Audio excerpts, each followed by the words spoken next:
pada ulang tahun Partai Komunis Tiongkok minggu lalu di Taman Tiananmen, Xi Jinping dengan percaya diri berpidato yang isi pidatonya cukup menggentarkan banyak negara di dunia. Para pakar intelijen pertahanan dunia geger. Analisanya, pernyataan Xi Jinping ini tertuju pada gerakan negara G7 yang dengan terang-terangan anti strategi ekspansi Tiongkok yang dibungkus dengan bantuan ekonomi. Seperti strategi banyak penyebar agama agar agama mereka dianut banyak orang, mereka pakai strategi memberi bantuan ekonomi agar banyak orang jatuh hati dan berpindahlah menjadi penganut agama tersebut. Atau seorang playboy tebar pesona dengan sering memberi hadiah pada gebetan-gebetannya agar kemudian jatuh hati untuk dipacari. Kalau playboynya sadis, tujuan memacari cewek tersebut untuk diambil warisannya, dan itu sangat kurang ajar. Kita kembali ke Tiongkok. Tiongkok pakai strategi yang sama, ambil hati dengan bantuan ekonomi. Tetapi bukan uang yang diberi adalah produk. Produknya buatan di negeri Tiongkok, di mana modalnya cetak duit berbasis produksi.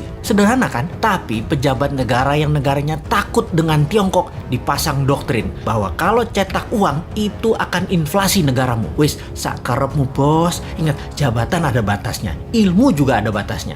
Hanya kebodohan yang ada batasnya. Nanti New Mind pakai strategi sama, memberi. Kalau sekarang kita lanjut dengan G7 yang anti strategi Tiongkok dan akan mempunyai program B3W yang menyediakan anggaran 10 kali anggaran Tiongkok ekspansi ke luar negeri. Kalau New Mind jadi, kita nggak pakai keduanya, kita main sendiri. Wis, pinter kalau urusan dalam negerinya. Ke luar negerinya, kedua pihak G7 dan Tiongkok kita mainkan. Lalu Xi Jinping mengatakan akan melakukan 3 hal. Memenggal kepala negara yang melawan dan membuli dan membuat masalah dengan Tiongkok. Tiongkok akan membangun 100 silo. Silo adalah tempat peluncuran nuklir warhead roket. Kemudian akan mengambil secara utuh kembali, yaitu Taiwan, Macau, dan Hong Kong. Ini agresi militer niatnya. Biden, pemimpin Amerika, gemetar. Dan Biden mengajak Tiongkok, Rusia, dan Amerika untuk membuat pertemuan 3 negara. Di sini, perebutan global power mulai dicanangkan. Ini serius. Kalau Anda nasionalis dan patriotis NKRI garis lurus, kita membahas negara mulai dari sini. Kita menengok sejarah dunia dalam masalah perekonomian dunia. Tiongkok sejak 3000 tahun yang lalu adalah wilayah perdagangan dan produsen terbesar di dunia. Di zaman Bizantium, Konstantinopel, ada Alexandria misalnya. Banyak lagi wilayah yang sudah lengkap bentuk negaranya dan makmur. Semuanya berdagang dengan Tiongkok. Baru dalam 200 tahunan ini, Tiongkok kalah dagang dengan dunia barat karena kemajuan teknologi yang pesat di Eropa dan Amerika. Hingga Amerika kemudian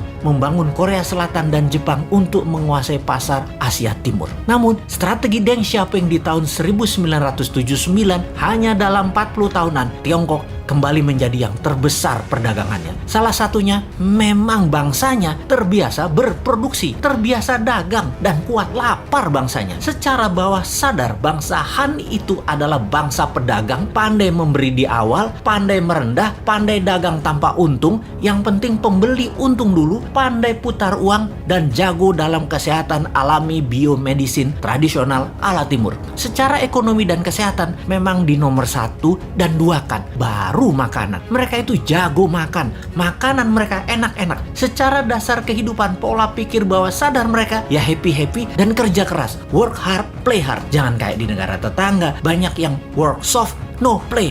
Ai mate dah lu.